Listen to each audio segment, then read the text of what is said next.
Ayan, kukunin na natin for the baklas.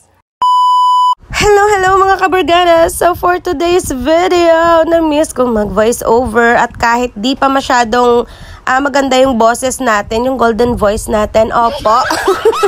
Hindi pa talaga bumabalik, pero ayan, ipupush na natin yung voice over natin mga mi. As you can see, ang ating cake ay 7x5 at syempre pinakinis ko to ng bonggang-bongga at syempre yung sharp edge, in-achieve ko talaga. Grabe talaga yung effort ko dito mga mi. Kahit yung customer ko ay hindi naman nag-send ng design niya or inspo, sabi niya ako na lang daw yung bahala. Pero syempre, bida-bida tayo. Zay! O diba, syempre, pinaganda natin, pina-sharp edge, pinakinis, tapos tatabunan lang pala.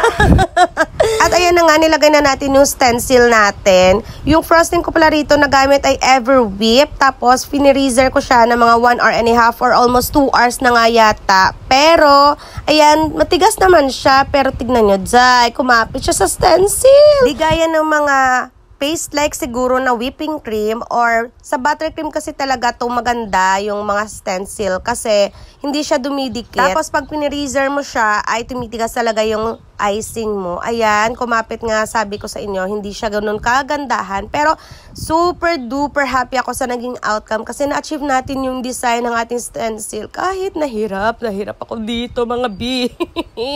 So as first timer, hindi naman ako nag-i-expect na mapiperfect ko talaga agad yung itong mga design na to. Pero super happy ako sa naging outcome at ang ating customer ay hindi naman nagreklamo. Magreklamo siya, sabi niya, ako daw bahala. Tapos, nung nagawa ng cake niya, magreklamo pa siya.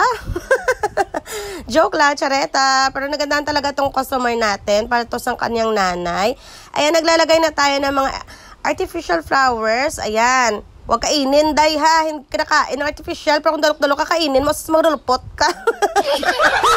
So, dyan naglalagay din ako ng mga gold something para may accent yung cake natin. Kasi nga, sabi ko, gusto ko sana talaga to all white. Kaya lang, mas gusto ko yung may mga accent na brown and gold para nakaka-aesthetic. So, ayan, sa mga magagaling dyan sa stencil, sana po, babigyan niyo po ako ng tips and tricks dito sa comment section. Please po pa-comment kung anong gagawin ko sa susunod na order ko. Pag ganito na naman yung design. Pero ayan, sobrang ganda para sa akin itong nagawa ko. Thank you so much. And sa pag-trust sa akin, Sir Junjuni Aloy, thank you so much, sir. And another cake, ayan. May umorder na naman sa atin. Actually, pangatlong order na to ni Ma'am Mary Patricia na Brigadero cake. As in, super nasarapan daw sila. Kaya naman, nirecommend niya ako sa tita niya. Diyos ko, salamat talaga sa mga recommendation niyo. Sobra talaga akong thankful sa mga customer ko na nagre-recommend at na-appreciate yung mga product na ginagawa ko. Super thank you talaga sa inyo mga madzam.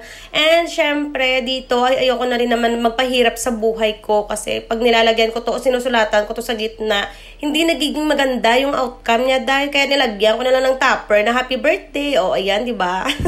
For the pahapos tayo for today's video. At nilagyan ko din yan ng mga gold edible na drudges para mas maging attractive. O ayan, pack. O kakulay pa pala ng happy birthday yung ating board, diba? Rose gold. And syempre, ito yung nagpahirap sa akin kahapon, diba? Sobrang sakit sa kamay at nakalimang ulit ako dito. Pero naitawid naman. Maraming salamat, Ma'am Princess. And thank you so much, guys, for watching. Please follow me for more cake videos. Bye! Se acabó. Se acabó. Se acabó.